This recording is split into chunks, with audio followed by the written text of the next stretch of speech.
All right. Hello, everyone. Welcome to another fun-filled session all about the MCAT. We are going to talk about MCAT strategies, but specifically about the cars section. So that's what we have on the plate for the next hour. My name is Petros Manassi. I'm the Vice President of Test Prep and Tutoring and all things related to the MCAT here at Med School headquarters. So excited to have all of you joining us. I have over a quarter of a century of experience with this exam and in test prep, so really excited to get this opportunity to speak to all of you, get your questions answered in terms of things to do for the MCAT. And really, as part of this series, we're doing one session kind of on each section. So this week is cars, and in 2 weeks, we'll tackle the biochem section, and then a week after that, we'll look at psych-soc, the behavioral sciences section. So this is a session designed for you. There are two different chats that you can use. I see a couple of you have already said hello, so hello.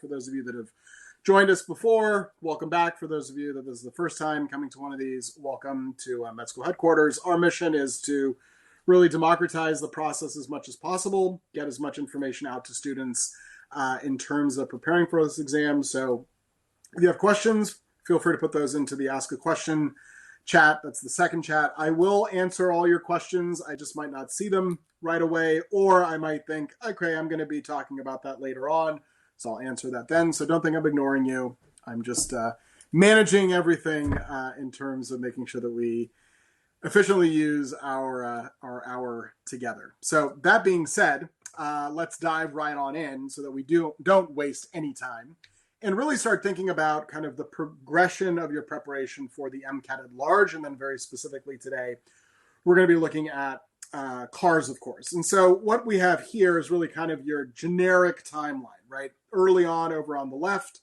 you're going to be much heavier on content review and critical thinking skills. That's the content review, of course, is for the 3 science sections. There is no explicit science content, obviously, for the car section, but there still are critical thinking skills, critical analysis skills that you can be developing. So you're going to want to be spending a lot of time kind of doing that earlier on, and that's going to taper off. And what you're going to be expanding is your practice, your application, and building your endurance skills as you're going through this exam. That's the same slide I will always show, so that's nothing new in terms of information. At the same time, when we think about the MCAT, as far as its 4 sections, it's a long exam, right? There's no kind of dancing around the subject in that regards. I mean, you're going to be there for, the entirety of the day. The car section is the outlier in that it does not have content. But what's oftentimes overlooked, forgotten by students, is that the skills that you develop in the car section are actually transferable to the other 3 sections, because there is still, passages to be read and interpreted, arguments to be found out in those passages that are there in the science sections, and information and analysis and critical thinking skills that you have to develop. So really studying for cars is like studying for the entirety of the exam, at least for the aspects of the passages and finding purpose in what you're reading. And we'll talk about kind of all those things here as we go today. So that's the breakdown of this exam as far as the cars section itself is concerned. So hopefully everybody likes my MCAT, who is in a car, if you didn't figure that out. But the thing about the cars section that I hear so often is I hear people say, oh, it's a reading comprehension test, or it's like reading comprehension. It's not a reading comprehension test. A reading comprehension test is something very, very different in that, yes, there will be reading comprehension that you will be tested on in the cars section, but a reading comprehension test is really purely testing you on whether or not you comprehended what was said, versus here, they take it to the next level. You have to have the comprehension, but you also have to have the ability to analyze what was being said and draw new conclusions based on the information that was being presented to you. So something that's really important to kind of remind yourself as you're studying for this, it's not just about reading, it's about reading and being able to extract what is actually being said and what the argument is that is ultimately there. And there are ways to practice this. The easiest way is to practice reading and to use, to use that as an opportunity to kind of improve your speed, but more importantly, improve your ability to kind of draw out the information that is there for you. So really, cars is something that you should be doing a little bit of every day if you can, right? And that little bit may just be to, find a good article to read that would kind of get you to become a better reader. And by better reader, I don't necessarily mean faster, better in terms of being able to extract the information as you're going through all this exercise of the exam. So that's kind of put you in the mindset. As far as the breakdown of the exam, this is from the AMC site, so this is nothing kind of new. But they're basically 3 skills that they're going to test you on in the CAR section. So it's the foundation of comprehension, the reasoning within the text. So based on what the text is saying, what can you reason out? And then reasoning beyond the text. If we incorporate new information, what is that going to mean based off of the information that is given to you in the text? The thing that you have to write down, and I didn't put this in the slide because I'm just going to say this over and over again probably tonight, is that your opinion doesn't matter on the cars section, right? Your opinion in terms of, well, I don't like this, I don't believe that that's true. Well, it doesn't matter, right? What was written is what is truth. And at the same time, your outside knowledge doesn't matter. So if the passage itself is about, U.S. history in the 1950s, and you happen to be a U.S. history major studying the 1950s, you probably know more content than is going to be given to you on this exam. And that's fine. But what you know in terms of the facts doesn't actually matter, right? So this is where it gets a little bit tricky sometimes because especially being pre-med, having taken so many science classes, we're so used to, being required to know all this information. You get to the car section and actually your expertise in a given area doesn't actually matter at all, right? So even if you've learned something to the contrary based on what was said in the passage, that is the truth, right? That is what you have to believe to be true. Full stop, period, right? Nothing can change that as you're going through that information. So something to kind of bear in mind as you're going through this. All right. So that's the key to kind of keep in mind. So very important to kind of remember all those things. Very important to kind of keep those all in mind for yourself. The other thing to realize as you're going through this section, as you're going through kind of the studying for this, is there is a way to study for cars, right? There's no such thing as, oh, you can't study for cars. We hear that a lot. And I've probably heard that question more oftentimes than I care to answer, quite frankly. The reality is that this is a very, very studyable section as far as this exam is concerned. If you've got questions about that or about any of this, by all means, feel free to ask them through, right? This is not this is for you, right? It's not for me as far as timing is concerned. This is for you as far as today goes. So if you've got questions about this, let us know. But really, it boils down to, if you were here last week, I said the exact same thing, and it's true for the car section. You have to relearn the fundamentals, quite frankly, learn the fundamentals. And when I say fundamentals, I mean really understanding how these arguments are built, how to effectively be reading these passages, practicing what you've learned, and then revisiting what you've learned, right? That's the only way to improve with this section, with any of the sections on the MCAT, is really being able to go through this and understand what you're learning, put it into practice, realize what your mistakes are, see where you're being successful, and then make adjustments accordingly as you're working through. So that's really kind of the key kind of secret sauce, if you will, to doing well on any of these sections. When we look at passages, though, and this is where we start to get into the nitty-gritty. When we look at passages, the real kind of success is going to be that when you read these passages, you need to be reading for purpose. You need to be finding the purpose of why the passage was written, why each paragraph was written, right? That's the core.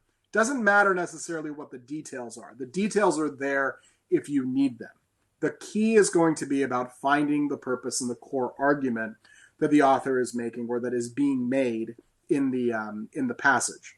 What that really means for you is that you have to retrain yourself to read these passages differently than how you've done it before, right? The way you've always been reading is you've been reading and you're maybe taking notes and looking for the details and finding the details and all those things. But the key is going to be to really understand how and why a given paragraph was written at any given time. The other side of it, kind of on the right-hand side of the screen here, is this little formula. So yes, there are formulas in the car section. There's one, and that's this one. And that is this notion of taking the information that's been given to you and being able to find what the core argument. And any core argument always consists of evidence plus assumptions, and that will lead you to the conclusions and the inferences. Here's where it gets a little bit weird. This formula always works, but there's parts of the formula that you have to fill in. And here's what we mean by this. So we're going to do a little bit of an exercise looking at the structure of an argument. There are two sides to this. There are things that are stated, and there are things that are unstated. So there's the explicit and the implicit. So when you are looking at any given argument, I'll make a real simple argument for you here. I'm going to say, for my argument, I'm going to give you my evidence, and I'm going to give you my conclusion. I believe that the best food to eat is pizza, right? That is my argument, right? I have stated to you that I believe that the best food to eat is pizza. That is the conclusion that I have made. The evidence that I can provide is that the reason why I believe that pizza is the best food you can eat is because it is simple to make and it's yummy, right? That's my evidence. It's simple to make and it's yummy. It's a very, very basic argument, right? It's simple to make, it's yummy, therefore I think it's the best. That's the conclusion that I'm coming to.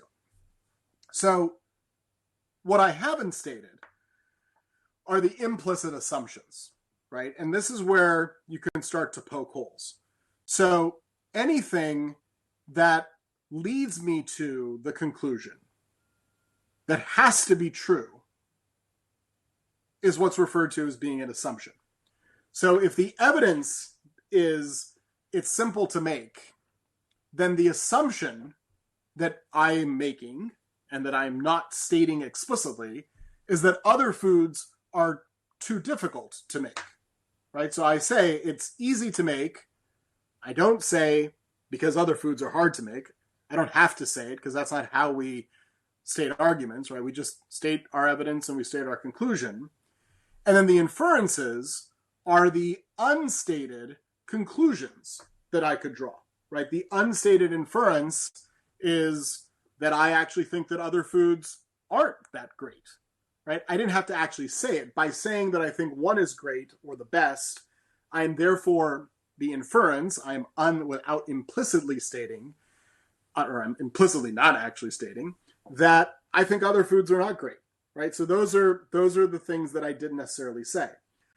When it comes to the MCAT, this is where it gets fun, and by fun I mean fun for the test maker, not necessarily fun for you, the test taker, is that they're going to try to get you to poke holes in those unstated things, right? You can't argue what's already been stated, but you can argue against the things that are unstated. So for instance, if the passage was my simple statement of, pizza is the best food in the world because it's simple to make and it's yummy, and I'm basing that on an assumption that other foods are hard to make, and the inference, the other conclusion that I'm making without stating it is that I don't think other foods are good, then you could go and weaken my argument if you were to bring in evidence that says that you caught me eating, I don't know, a steak and enjoying it and stating that I liked it as much as I like pizza.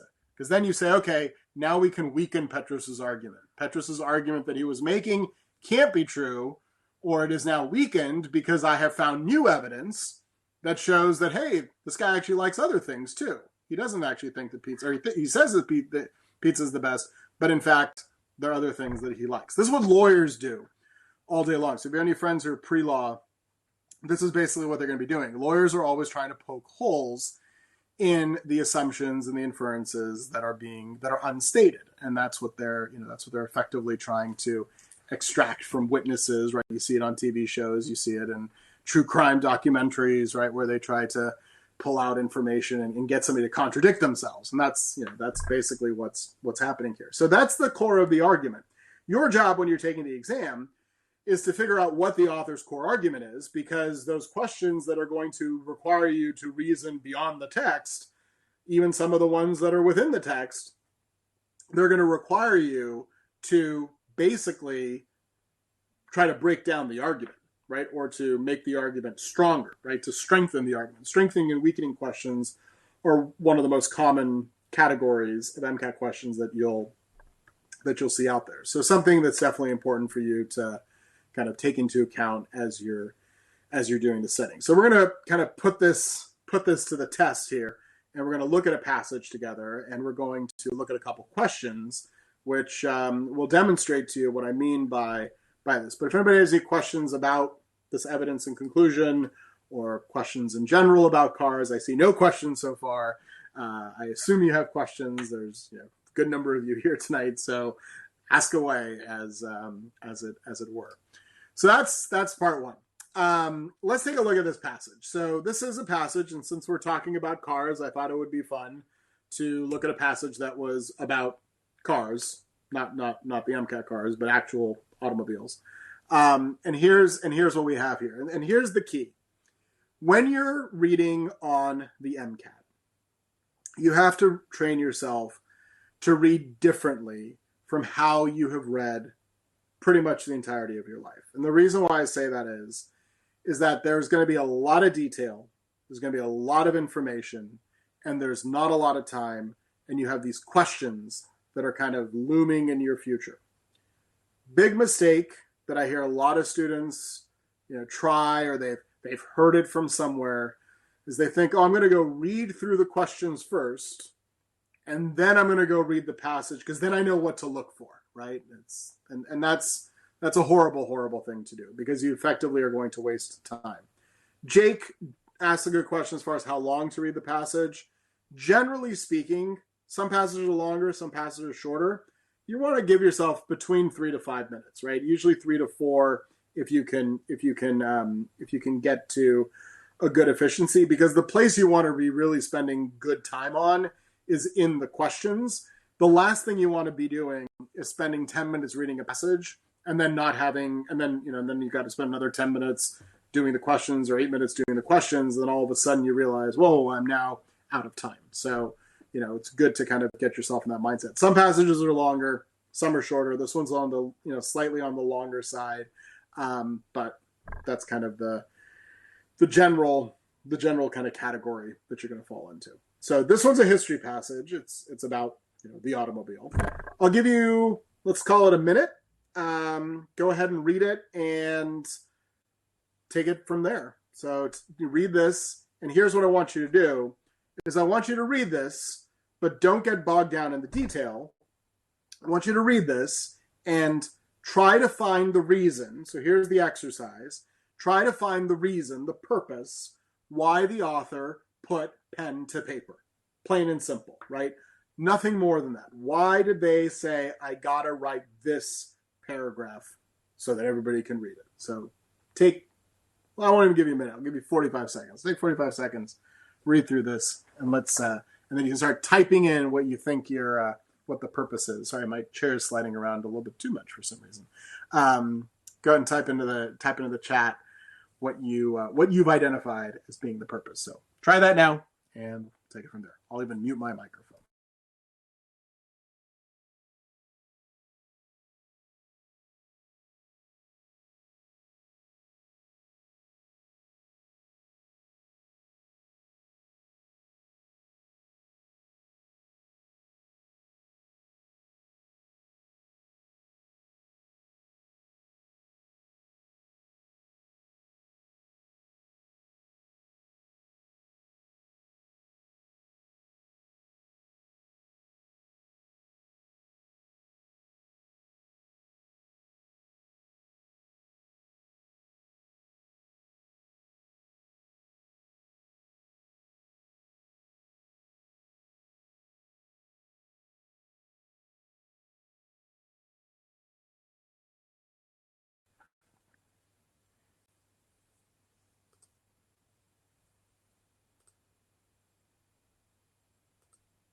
All right, so what do you got?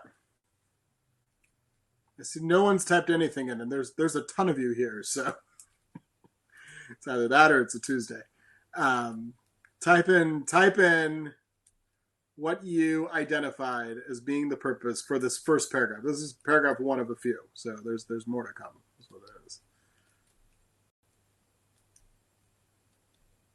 Give you a second to do that. While you do that, let me kind of walk you through a couple things that you should always be on the lookout for. First and foremost, keywords, right? Things like, the word opening bow and according to, right?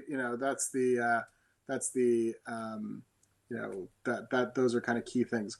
For some reason, the word yet disappeared.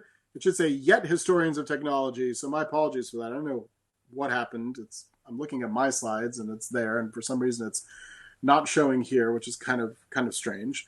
But it should have said yet historians of technology have increasingly challenged this teleological tale, right? Urging us to hear the dissonant notes muted by the orchestration of hindsight, right? So yeah, so this is one of those cases where, so we got a couple of you chiming in here. The first car to use gas, the reason why the horse was not talked about anymore, right? So that's it, right?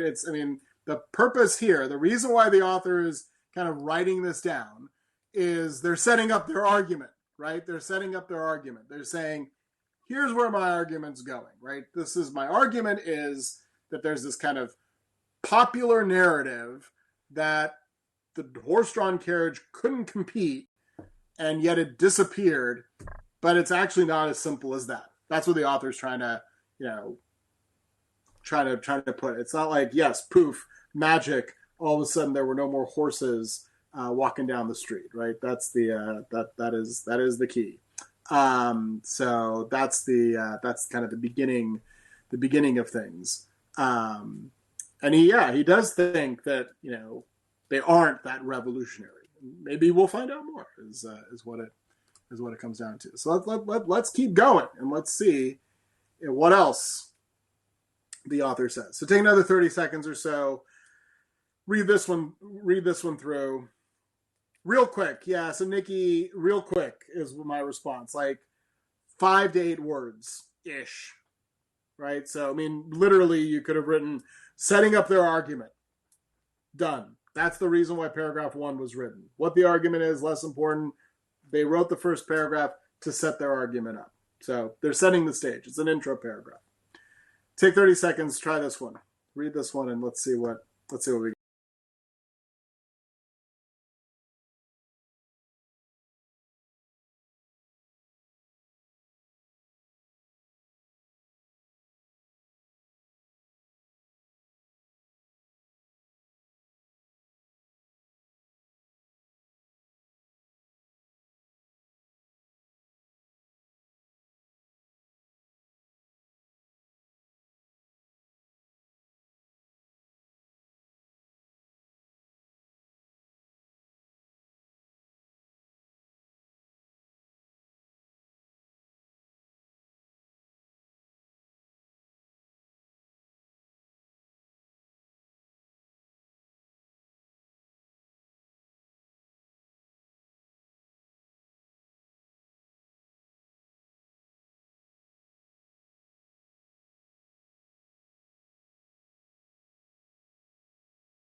So Shankar hit it on the nose, right? It's more background to strengthen their argument, and it wasn't an immediate transition, right?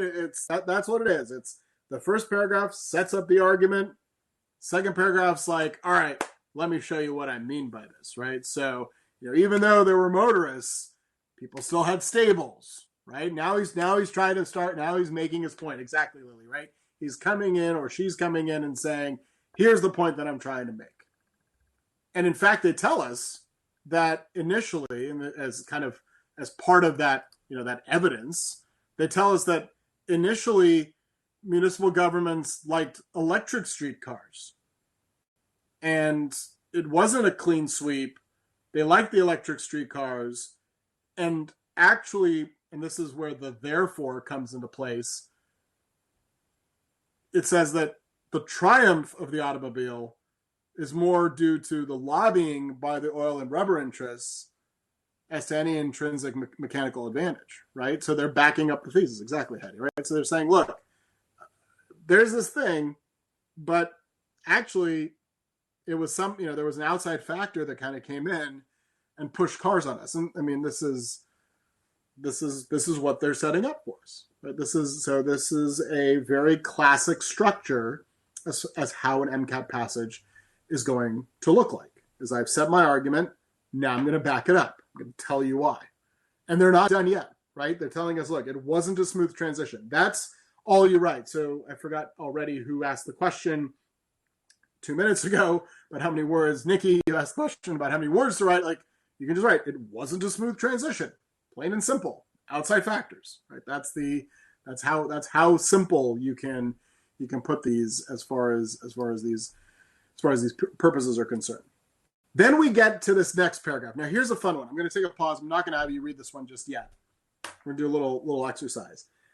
The first word in this third paragraph is the word nor, right? If I tell you something, and then I say nor, what do you know? Just don't even read the words. What do you know is about to come? Something positive or something negative? Just plain and simple. He is neither a great artist, nor is he a great, right? I don't need to tell you what the thing is that he's not great at. I just know it's going to be another negative, right? Exactly, right? He is neither this, nor is he this. Doesn't matter what the this is. That word nor immediately tells us that there's something negative coming. So here's where it gets a little bit, kind of get a little analytical. They've just been telling us these things in the previous paragraph, that it wasn't a smooth transition. And so now they're going to say nor. That means they're going to tell us more things about why it was negative, right? Exactly, Rishi. So it's more support for the negativeness of this whole thing, right? And they say, nor was the automobile's victory universal.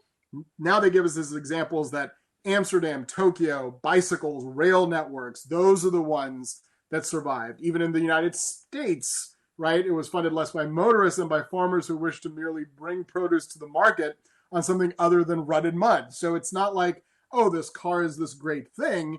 It's, I want to bring more of my commerce to other people.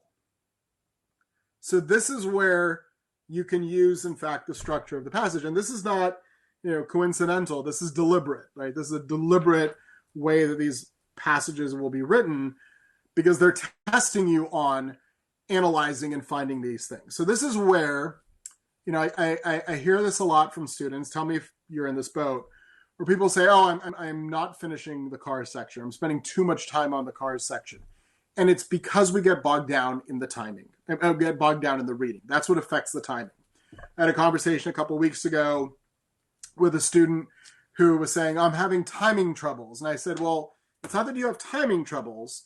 It's that you are taking too much time because you're not working through the test efficiently. And it's resulting in timing troubles, right? It's not like timing is an issue per se. Timing is a manifestation of other skills that need to be developed. So that's your top tip for the MCAT for today is whenever you think about timing issues, really what the core is to fix the timing issues is not to move your eyes faster, right? The core is to figure out what can I be doing more efficiently? What skills do I need to be developing so that I get better at them? So I'm not getting bogged down. I'm not wasting time. I'm not spending too much time reading something over and over again, right? It doesn't matter. And this passage is very, well written in terms of its words, right? It says, others worried about dust, accidents, and erosion of face-to-face community. I don't care. You don't care what it is that others worried about. All that matters is that there were other things that people were worried about. You see where I'm going with this? Hopefully this is not too meta, right? This is how this exam is set up, is you have to kind of ignore the details sometimes to really get to the core of the argument that was being made. All right, so that's the third paragraph. Here's the fourth paragraph, right? So we know that it wasn't an automatic win. That's, again, your point here. And then we get to this fourth paragraph, which says, the stakes of how we tell the story are hardly antiquarian. Contemporary debates over autonomous vehicles and lithium supply chains still lean on the assumption that technology selects itself, that the better device dethrones the worse with Darwinian economy. So, all right, that's a pretty good sentence there. And then they tell us that the archival record of the early automobile suggests a humbler conclusion. New machines are adopted or resisted through a messy choreography of infrastructure, finance, culture, and contingency. If we mistake that choreography for a straight line, we risk once again surrendering choice to the illusion of inevitability. The main point for the passage, this is where it gets a little tricky, actually comes right at the end, right? That's not always going to be the case. I don't want you, going home or going to study next for the MCAT and going, okay, I always have to read the last sentence first. That happens sometimes, right? Sometimes it's buried in the middle. Sometimes it's right at the beginning. But that's the main point that the author is trying to drive home. No pun intended, right? That is what they're literally trying to drive home, is this wasn't a straight line. There were other factors that came into place, and that's why we got to where we got to as far as this is concerned, as far as how we got to where we are with the car. Okay? Now I'm going to get nerdy for a second. Hopefully you're okay with that. This is kind of like ATP production. Bear with me on this. Right? When you're producing ATP, there's an investment phase, right? The early stages of ATP production in glycolysis and later the citric acid cycle, right? That's an investment phase. You're not producing any ATP. You're actually using ATP for part of those in order to be able to start producing things like NADH and FADH2. You're probably sitting there going, why is he talking about oxalophosphorylation during a car section? I have a point to make. There's a point I'm getting to. There's an investment phase in biological functions that then yields that payoff phase.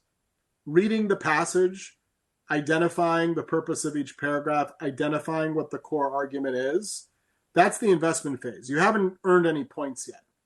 But now you can go into the questions, and you can go into the questions and earn the points relatively expeditiously because you have taken the time to make the investment. So this is going to be a key to your success on this exam, is to be able to go in and say, okay, now I can start to reap the rewards. Okay? So that's the passage. It's fresh in your mind. Hopefully you've been writing down what the main points were of each paragraph. Now we're going to look at at a question, all right? And I'm going to give you a minute to try this out. I'm just going to let you loose for a second here. I'm going to give you no preface. Read this thing, choose an answer that you like, and let's see how we do. All right? So take a minute, try this out. We'll take it from there. I'll even turn my camera off, right? Turn my mic off. We'll take it from there.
I see it. Linda, I will. Not right now, but I will. See some answers coming in. See a lot of B's coming in. And why, right? Why is always the question of these things. So here's the deal. The question is asking us, what best expresses the author's principal claim? We don't need to read through the answer choices. We already know, because we have read the passage, because we've identified their argument, we already know that it wasn't a straight line. So here's the thing. When you're answering these questions, you want to go into the answer choices with a prediction, right? You want to go into the answer choices looking for something. You might hear me oftentimes talk about making a list, right? Going grocery shopping. There's two ways. You can go grocery shopping with a list, or you can go grocery shopping by snaking yourself through the aisles. If you snake yourself through the aisles, you're going to run into distractors. You're going to fall, right, for the thing that says buy 3 of these and get 5 for free. And you're like, yes, I need that. No, that's an impulse buy, right? That's deliberate. The grocery store does that, and they do it really, really well. MCAT does it even better, where they create answer choices that make you want to choose them, but in fact, you don't need to be. If you go in looking for something, right, we knew after having read this, after having read this, that's what I wanted to say, we knew that it wasn't a straight line, right? We knew that it wasn't a straight line as far as the adoption of the automobile. So we're looking for an answer choice that tells us that. And answer choice B tells us precisely that. It says the adoption of the automobile was a gradual, contested process shaped by factors beyond mechanical performance. That's the whole argument that the author was making. Shankar, you would have, it's a scratch notebook, right? So it's a like a wet erase or dry erase notebook, note sheet, I should say, booklet that you would be able to take your notes on. So that's where you would write these on the actual exam. So the correct answer on this one is B, right? If you look at A, where it says the automobile quickly replaced the horse, that is contradicted in paragraph number 2. Municipal governments universally encouraged automobiles to stimulate economic growth. That is also contradicted in paragraph 2. Historians have exaggerated the automobile's drawbacks to promote alternative transportation. That's in paragraph number 1, right? So in fact, C contradicts what was said. In fact, they told us that municipal governments were endorsing other things that were out there. So that's that. The question about not getting bogged down in the details. I'll take a moment to answer this right now for you, Linda. The key with not getting bogged down in the details is the details are there if you need them.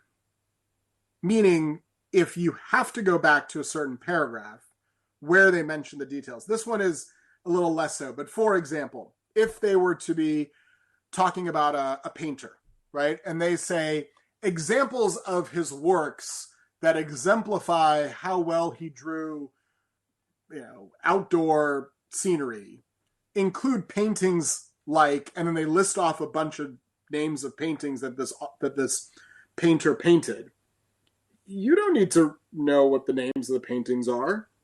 But if the question asks you, and the usually question will ask you like, how does the author, try to justify why this person was good at doing X, Y, and Z? One of the answer choices would be something to the effect of, because they painted these paintings, right? So like, you don't need to get bogged down in the details. Same is true with the sciences, right? They might tell you that we added 0.5 micromolars, and then we added 0.3 micromolars, and then we did this. It's like, it doesn't matter how many micromole you added, right? That doesn't matter.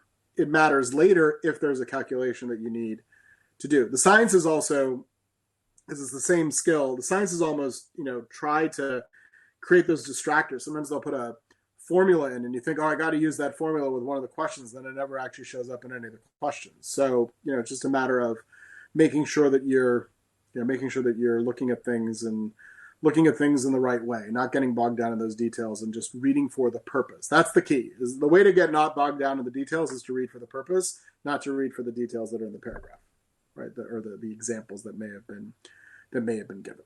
All right. So correct one on this one is answer choice B, right? That's what that's what this is. We have one more question for tonight. So let's take a look at that and see how we do. This one's a little bit different though, so I'm going to take a moment to kind of walk you through how this one's different. Remember, there are different categories of questions. This one falls into the category of incorporating a new if, where they say, this goes back to what we started with as far as the evidence plus assumption equals the conclusion plus the inferences.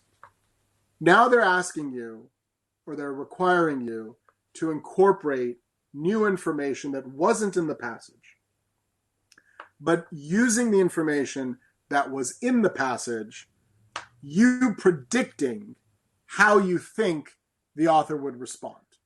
This is the same as the following. Going back to the pizza example, right?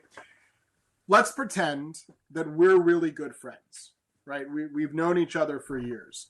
And you know that I don't like cabbage, right? Like you know that I don't like cabbage, which is a true fact, by the way. I do not care for cabbage. Don't bring a cabbage near me, right? Leave it as far away as possible. So if you know that about me, and that's the passage, right? That's the information that's there. But then you come along and say, well, suppose that there's a documentary that's come out that shows that cabbage is actually, the same as lettuce. Based on the information that you know about me, you could probably predict how I'm going to respond because you know that I don't like cabbage, right? That's again, a very simple, hopefully simple explanation, but that's what this is asking you to do. It's not saying that for certainty the author is going to say this, but it's saying based on what you know about what the author has written, what do you think the response is going to be from the author? So take about 40 seconds, try this one out. I see Joshua has put an answer in, so I won't tell you just yet if that's the correct one, but take a moment, look through this, and let's see what this is.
All right, I see a lot of you are putting in C. You would be correct in putting in C. Here's how this breaks down. We know what the author's argument is, and that argument is that there are lots of errors in kind of believing how the transportation got to where it got to, right? How the car got to where it got to. So as far as how the author would respond, it's unlikely that they would agree. So you can get rid of answer choice A, right? It says she would agree, noting that mass production settled lingering doubts about the automobile. I mean, that's pretty much opposite of what the author is looking at, right? What the author is stating. So that's what we actually refer to as being an opposite answer choice, opposite of what you would look at. She would praise the efficiency of the assembly line while questioning its environmental impact. Were environmental issues ever really raised throughout the paragraph or throughout the passage? Yes or no? Very binary question. Yes, environmental issues were raised, or as far as their main critique of this whole thing, and the answer is no, right? That's really kind of way out of scope, right? As far as it's from left field, as the saying goes. With C, she would argue that focusing on the assembly line reinforces a misleading sense of technological inevitability. in other words, she could have easily written another paragraph. So here's the kind of simpler way to think about it. She could have easily written another paragraph that talked about how if we just looked at the, Detroit assembly line, or any assembly line for that matter, as being the culmination of transportation history, that would also be another, fallacy. As I've already, I pointed out other fallacies. Here's another fallacy that I could be pointing out. So that's the problem that you run into with that one.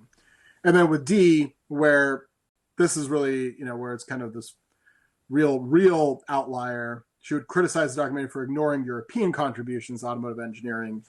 I mean, it doesn't really matter that it's a Detroit assembly line or it's a, name a city assembly line. It's not about ignoring one and enforcing the other. It's about the fact that you're misleading the technological inevitability, the whole point that the author had been making this whole time as far as this whole passage was concerned. So just something to kind of think about as a word. So yes, the correct answer would be answer choice C. So what we looked at here today is we really looked at, this passage. We looked at these two questions, which are kind of contrasting types of questions. One is in that, bigger category of understanding the passage as a whole. The second one is requiring you to incorporate this new if, right? This new thing that is being brought forward to you. And sorry, that one was my finger went early. So the idea is that you have to kind of, as you're preparing for this exam, you have to get yourself exposure to all the things, right? As far as kind of the different types of questions. Not every passage is going to ask you every single type of question. Some passages, depending on the content of the passage, will ask you more questions that are maybe, finding detail. There's one they love, which is vocabulary and context, right? So what does this actually mean when given in the context of the passage? So it just kind of depends on what what types of questions they ask. But as far as the overall section is concerned, you'll get that 30, 30, 40 kind of split approximately as far as the distribution of the question types. So that being said, if you have kind of any questions about the car section, about MCAT, let me know now. At the same time, if you're in that mode of starting to get ready for the MCAT and you're looking for expert guidance, by all means, feel free to reach out to us. We have lots and lots of different options in terms of ways for you to prepare for the MCAT. We'll be releasing more and more free information throughout the course of the year. So, always kind of keep an eye on that as far as your prep is concerned. But we also have tutoring services, right? So we have all the things. You can find out everything about the MCAT that we offer today and more to come in the future. Some announcements are around the corner in terms of different services that we provide. But today, we have a phenomenal team of tutors who are working with students one-on-one. Really our kind of hallmark is that everything that we build is bespoke to each individual student, and bespoke, for those of you who might not be as familiar, I use that word a lot, unfortunately, and I've been told not to, or to use it less. Really means we build it around what your needs are. So depending on, regardless of kind of where you're at and what you're looking to do as far as your MCAT prep, we can kind of help you figure out what the right plan is. So if you're looking for preparation, figuring out kind of what's going to be right for you as far as those needs are concerned, feel free to go to our website. You can schedule a consult with me if you're looking for information as far as that's concerned. So Sanjana, there are no cars prep courses that we offer today. Smiley face.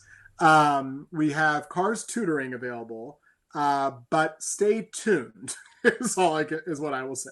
So my background is in this world of building out MCAT programs, and so that's why I'm here at med school headquarters. Is that we're going to be launching some pretty cool stuff in the not so distant future. So depending on when you're testing, stay tuned is what it is. But for right now, we do have tutoring for cars very specifically, as it were. So that's the case. And I'm glad that you thought this was good information. So you're all very welcome. So you're all very, very welcome. That's the case there. So Joshua, as far as cars being straightforward, it is. Yes. So here's the thing, and I get this all the time, right? Students always say to me, they're like, oh, that looked a lot easier than when I was trying to do it on my own. And the answer is yes, it was, because I was literally guiding you through the process, right? That's the case there. So yes, the reality is that if you have that guidance, it happens. The thing is that you need to train yourself to do that accordingly. Joshua, yeah, Khan Academy is a phenomenal resource. Back when the test changed in 2015, the AMC did partner with Khan Academy to build out some resources, lots of resources for MCAT preparation as far as content. Unfortunately, Khan Academy since then has moved away from doing anything test prep related. So whatever is available, and they really haven't updated it in a while. Not that the MCAT has changed a whole lot. So yes, it's still a great resource, but right now the AMC is just maintaining what is there. So unfortunately, that's something that was built. It served its purpose, but it hasn't really been touched in a long time. So that is. But yes, I encourage students to use Khan Academy all the time. So definitely a great place to get content review and to get some information accordingly. So that's definitely there. So use all the things, build out the great plan, and you'll take it from there. So cool. Any other questions before we depart? Figure I put a slide up that says questions. People will ask questions. So.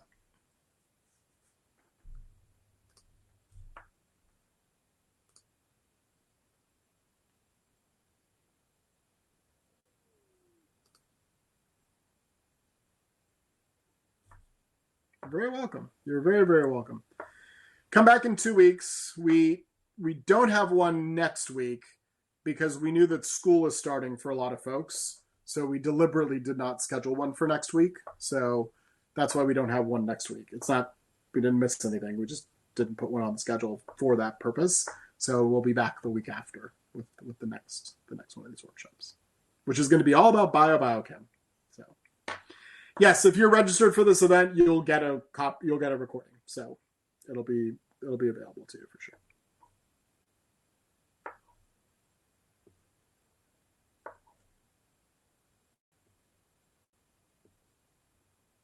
All right.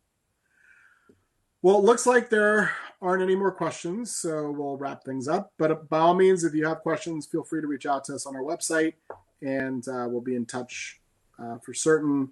If you haven't already registered for MappedCon, that is coming up September 13th. So please get yourself signed up for that. It's completely free. We're going to have a lot of pre-med programming, all about admissions, right? So all the things that Med School Headquarters does as far as admissions, advice, interview prep, all the things, right? Interviews, secondaries, personal statements, getting the right experiences, et cetera, all the things will be there. So please take that into account as well. Other than that, have a great rest of your evenings, and we look forward to seeing you at the next one of these. Have a great night, everybody.